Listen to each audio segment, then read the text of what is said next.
Hey guys, it's Ben the Coin Geek at Old Pueblo Coin, and I have a bunch of stuff I brought back from Las Vegas, and we'll see how many of them are still around here by the time this hits the air. This is kind of an odd coin to buy for a couple reasons, because 1937D, this is an old fatty holder, as they're called, MS67 red, and of course sometimes people ask me if these coins tone or change color in the holders, and sometimes they do, and so I got this as partially as an example. Also, this coin may seem odd, but I'm actually getting a little bit more of an extra toning collector value for probably at $110. It's just kind of a cool looking tone. I like the fact that it looks like it's steel underneath the copper on that, so kind of an odd piece to have there. And I happen to buy quite a bit of foreign coins, non-US coins, if you will. Ferdinand here, the 6th of Spain, 1756, half escudo. Really pretty coin. Has the mint mark down there at the bottom. Hispania. Very neat piece here, MS61. And I always like these little guys when I can find them, and this guy here is going to be $700 on this guy. Pretty cool. Anything that's going to be from kind of that time period when we saw lots of shipwrecks, and a lot of the stuff that us collectors know about and collect are from shipwrecks. And that makes that one lots of fun. Buffalo, New York, big old building. Which building is this one here? H.A. Meldrum Company. Nice little piece of advertising for that guy. Cool looking building. Also, this is a medal from the Pan American Exposition, 1901. Lots of people collect lots of things from that time period. I bought this because the pattern for this is the same as the pattern for the Monroe Doctrine commemorative $50, with North America and South America reaching out to each other and shaking hands. Also, maybe I'm the only one who finds it ironic that the Pan American Exposition was held in Buffalo, New York. It strikes me that it's kind of a Central America thing, and last time I checked, Buffalo is not there. Got me an owl.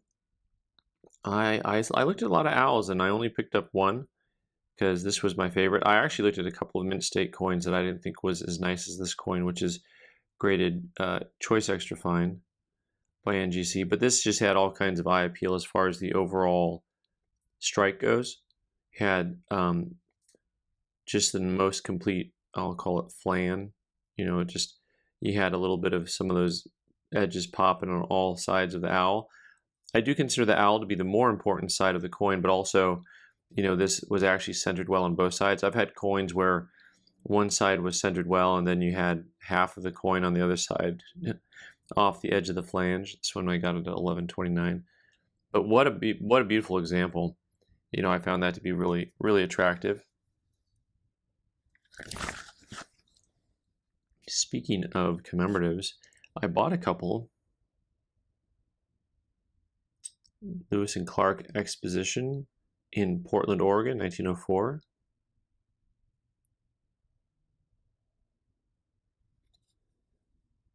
And one of the fun coins that one of the few coins you'll find with a head on each side of it here. Which side is up? You got the dollar side, of course. MS65, real pretty coin. This is expensive in this grade. I mean, this is a $2,500 coin in that grade. But I think I had another one in here somewhere. But before I get to that, I got this other gold coin. Turkey, 1293.97, a Hygerian date system. 100 Kirsch. NGC extra fine 40. Missing some stars upon ours. These stars are not that complete over in this area. I think this guy's about the size of a sovereign. I just noticed I don't have it marked. And I think they trade for, that maybe 10% over melt. I don't think that it's going going to be too expensive. Maybe that puts it in that $500 ballpark. I'll have to double check my notes because this one's not labeled, which happens sometimes when I get a bunch of new stuff in. I got to go back over and see what I didn't see. Find that gold coin eventually, but in the meantime, I found quite a few little minor foreign coins, European coins here from, this is 19th century Saxony, and I like the high grade, smaller coins. So when I use the term minor, I'm not talking about someone who's mining, but usually they just mean a smaller coin. This is 175 on that MS64, 1/12 of a taller. Really attractive, especially on the obverse of the coin. Reverse has some of the muddled toning. Some of you like, some of you won't. But the little guys are fun. I've always enjoyed these. The small uncirculated coins. There's some schmutz on there. Get that out of the way. This is another little German piece in high grade, MS66. This guy is $160. But this side of the coin is really cool. I kind of want all my coins to have that look to them. Just really, really pretty. I'm going to have some fun here in Jamaica, man. So this is 1888. What's fun for me about this coin is a lot of people don't really think much about the Queen in Jamaica in the 19th century. This coin is super flashy. 175 bucks on this guy. And it's very pineapple-y.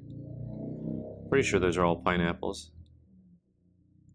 All right, you guys, alligator, crocodile, who knows the answer there? Also, half penny, not a full penny. Looks like the size of a full penny, but it's a half penny. MS64. Kind of fun. Let's switch gears to get something US in here. 1865 2-cent piece. This one I thought was really pretty nice for the grade. It's only a mint state 63.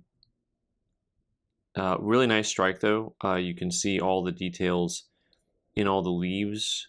Sometimes these guys come a little bit flat. Not usually as flat as its brother, the shield nickel, that has a similar design to it on this side. But yeah, overall, really illustrious piece and relatively mark free for a 63. 240 on that guy. Back to the SLQs here. We've had some of those lately. Not a full head. I really like the look of this coin, 1918. That is the San Francisco Mint. There it is next to the star. Now you can see it. And nice bold date. Sometimes these dates, you'll see that first digit almost completely gone. This is a 58 CAC. 515 on this guy. And I really like it's a little subdued, but I really like the look on this coin. Has a little bit of that steely gray look to it.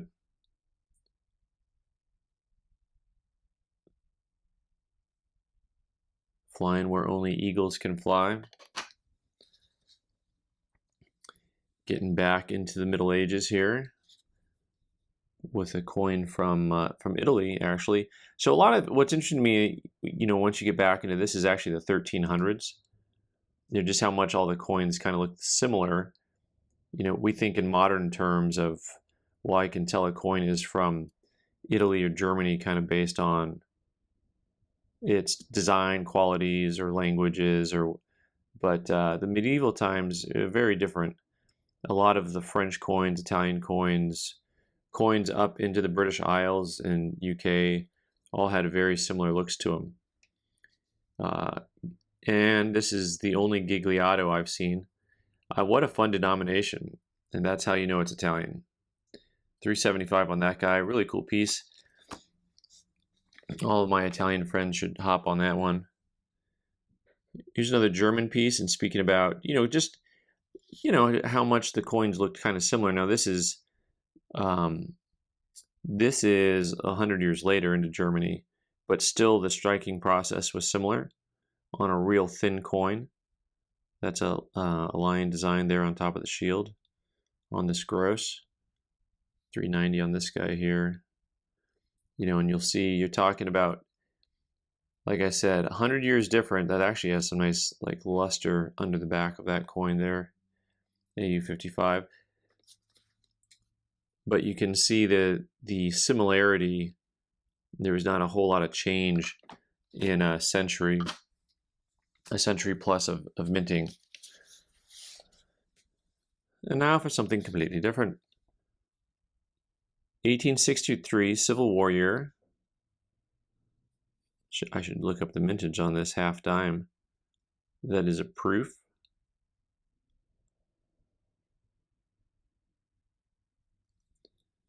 Proof 64. And really an attractive piece. I mean, I have it priced at $7.95, which is basically 65 money, I think, if I recall right. But I paid really close to that just because I thought it was a really nice example.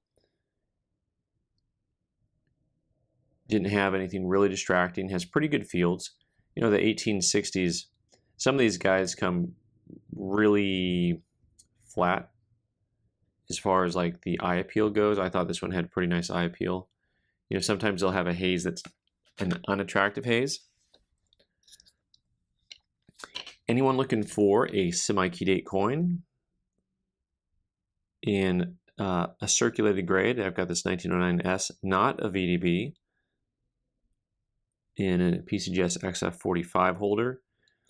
You know, one of the things to look at, that jawline and the cheekbone and above the ear, that's where the wear happens first. This angle actually helps you kind of see those flat areas on his jaw and cheek. And then on the back of the coin, you know, the top of the wheat stalks, the high points here on the wheat stalks, start to wear first. And then also, of course, can you see any luster or not?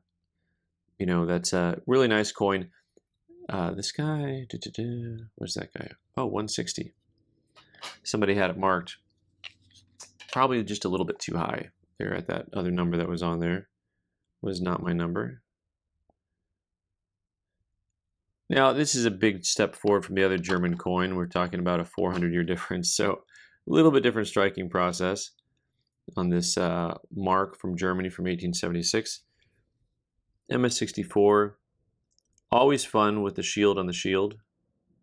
You know, and there's the shield has a, the bird has the shield, has a bird with a shield, and I want that other shield to have more shields and more birds. Interesting because, you know, this one mark look carried into the 20th century on this side of the coin. But this side of the coin, of course, was very different.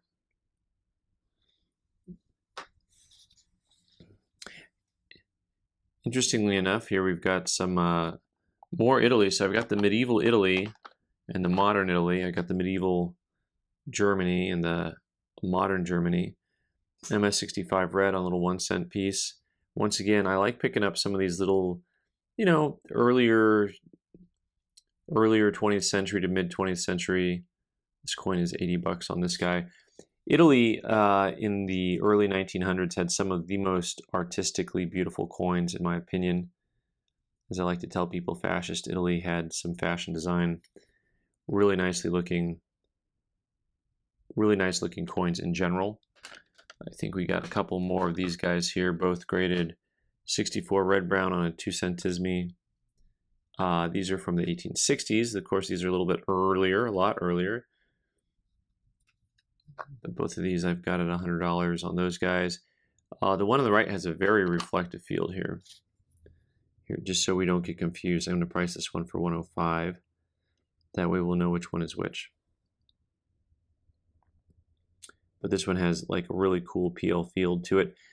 Kind of nice because it's one of the nice things about looking at coins that are not necessarily US coins is, here we go. I said 105, but it's easier to turn this into an 8. Don't change your grades on your scores at home, kids. Okay, don't do that.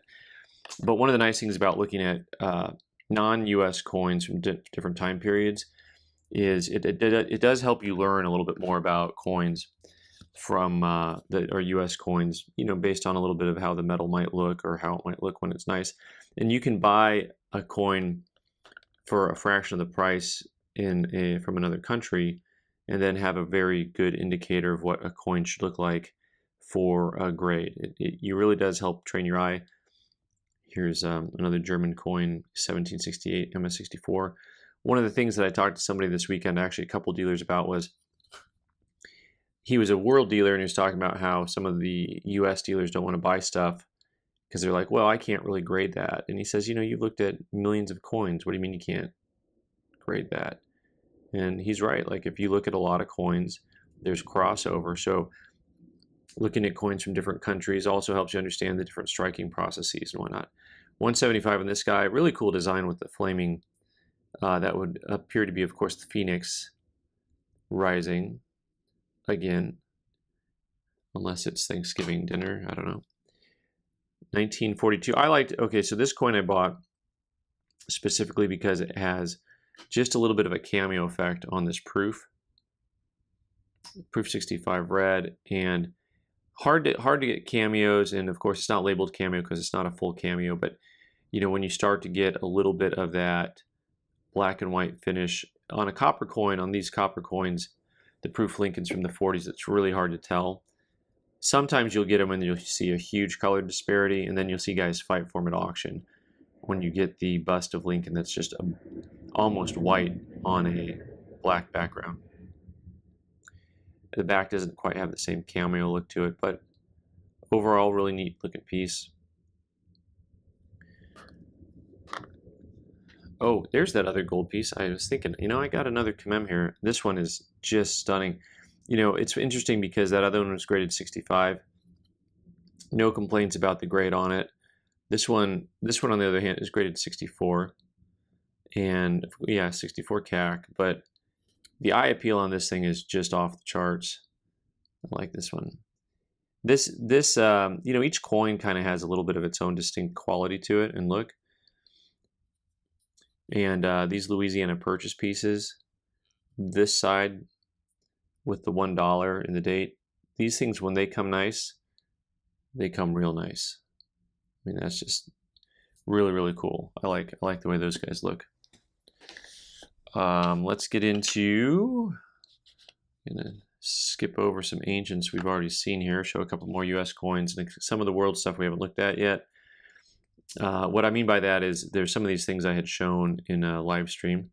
Here is a 40S quarter, NGC 66, semi-key date kind of. I mean, it's those early 40s, especially 40S, 40D are hard to get higher grades. This one's 125. I thought it was kind of a cool looking coin. And really nice older MS66 holder.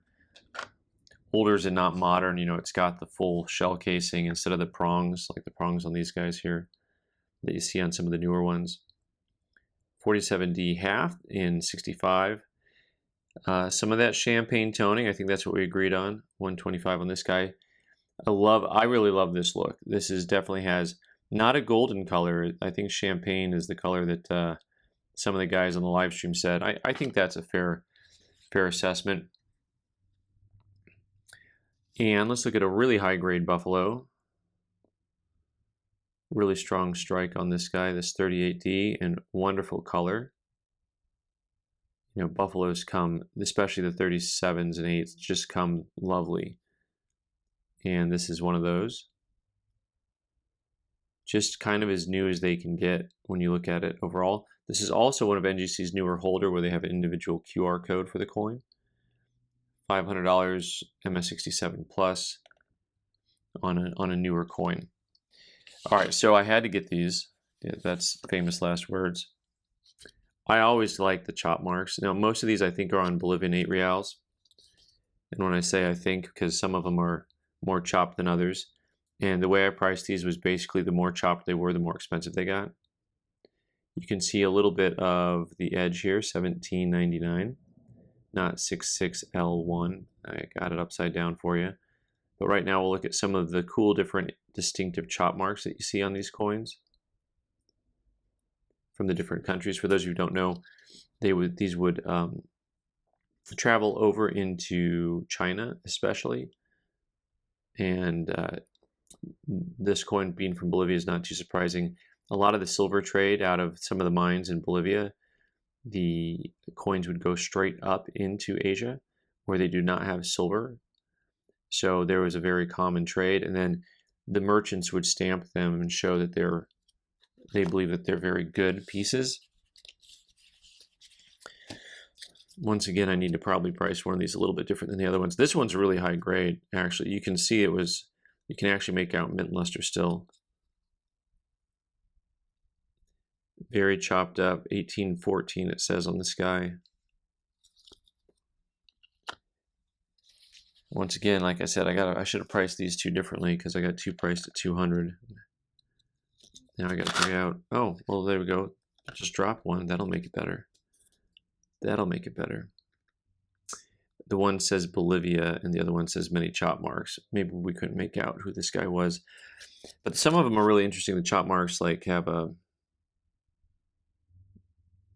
some of them look like a key. Some of them look like zodiac signs. But the one that I like the most, that I priced the highest at 250, is just almost like a saucer pan. I mean, they beat the tar out of this guy. I've been everywhere, man. I've been everywhere. But just unbelievable amount of chop marks on that guy. And, it's got a little bit of some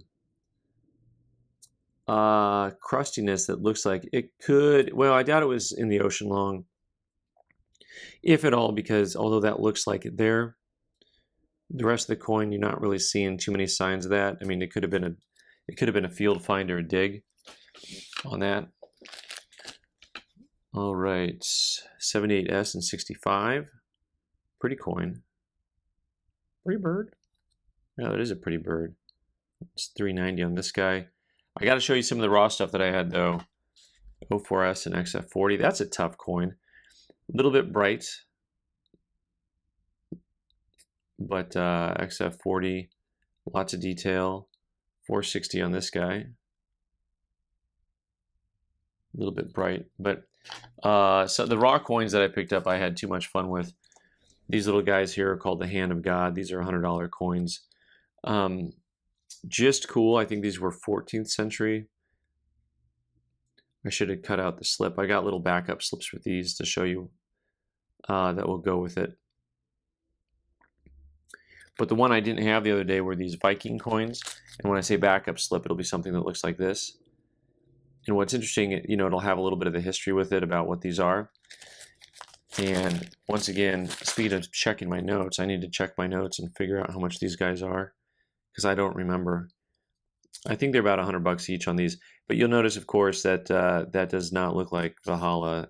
But we've got these pieces that the Vikings didn't strike their own coins, but they raided, and so these coins are found in Scandinavia, and you can tell they're field finds or they've been dug up. That's what all the darkness is on there. But they were really high-grade coins before they were dug up, and then they undoubtedly, as they brought them back to life with probably a chemical process, you can see that they still have a lot of life left to them underneath there. So these are really cool. I'll have to double check the pricing. I think they're about $100 each. I could be wrong. I picked up some Widow's Mites. I picked up some other ones, but the one that I had to show for those of you who missed the live stream are these Siege of Kandahar coins, which are made from old pots that were pounded down, folded over, and then stamped. And so these were the favorite thing that I bought at the show. Just, you can see how they were folded in layers and then stamped. They had to make their own emergency issue. There's several instances of emergency issues of coinage and paper money throughout history, and I find those to be really an interesting area to collect. There's a thing called Irish gun money. Look it up. And I don't have any, but these would fall also under a type of siege coinage that is really cool. It got the fish on the back, the Pisces. But apparently what happens in Vegas comes back to Tucson, but not my voice. So I'm going to stop now and wish you all a great day. Thanks so much for watching. I'm Ben the Coin Geek. You can subscribe by clicking on the owl button in the corner and watch more videos on the right side of the screen. Thanks.